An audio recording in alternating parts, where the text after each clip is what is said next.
झारखंड में कभी भी विधानसभा चुनाव की घोषणा हो सकती है, लेकिन इससे पहले देखें तो तमाम राजनीतिक दल काफी सक्रिय हो गई है। खास बात की अगर देख ले तो जो दल बिहार में काफी मजबूती के साथ उभर कर सामने आए, वह अब झारखंड में भी अपनी जमीन तलाशने की कोशिश कर रही है।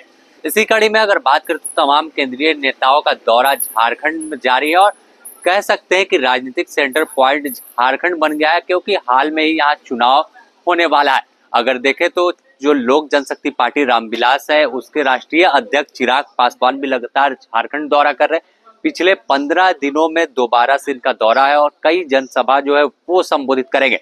लातेहार, लेस्लीगंज में कई सभा होगी और साफ तौर पर लोक जनशक्ति पार्टी रामविलास झारखंड में अपनी मजबूत होने का दावा कर रहे हैं। और खुद चिराग पासवान ने कहा कि तमाम जो हालात है उसकी समीक्षा कर रहे हैं और उसके आधार पर आगे कितना सीटों पर हम एनडीए के साथ जाएंगे ये आने वाला समय बताएगा।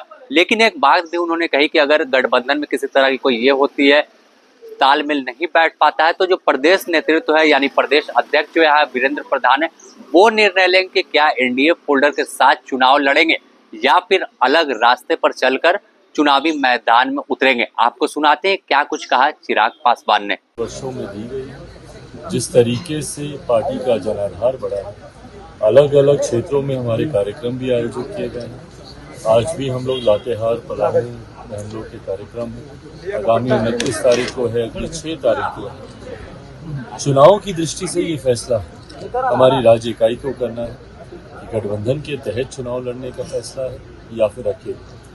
पार्टी का राष्ट्रीय अध्यक्ष होने के नाते पार्टी के संगठन को जिस तरीके से मजबूती दी गई है और उस सिलसिले में जो जो कार्यक्रम आयोजित किए गए हैं, फिलहाल उस दृष्टि से भी हमारे कार्यक्रम यहाँ पर लग रहे हैं। चुनाव आने वाले दिनों में उसकी भी अधिसूचना जारी होगी, उस पर भी फैसला जल्दी। सर, चुनावी सभा करने आ पाए, लेकिन ये क्लियर नहीं करेंगे कि अकेले लड़ेंगे या कितने सीटों पर लड़ेंगे। सर, जल्द ही ये फैसला हो जाएगा। जब तक अधिसूचना गठबंधन के भीतर तो साफ तौर पर देखें तो पहले हम, फिर आपको जदयू और अब लोक जनशक्ति रामविलास पासवान की जो पार्टी है वो भी चुनावी अखाड़े में उतर चुकी है। इससे साफ है कि अगर गठबंधन में तालमेल बैठ जाता है तो ठीक है, नहीं तो यह एनडीए फोल्डर से अलग हटकर अपनी चुनावी मैदान में लड़ाई लड़ते हुए दिखेंगे। लेकिन अब इंतजार करना होगा कि आखिर कुछ दिनों में सीट शेयरिंग का जो मसला है वो भी हल हो जाएगा, तो आखिर किसके खाते में कितनी सीट जाती है और अगर जितनी सीट भाजपा की ओर से दी जाती है तो उतने पर संतुष्ट होते हैं या फिर अलग से चुनावी अखाड़े में नजर आएंगे। द न्यूज़ पोस्ट के लिए रांची से समीर।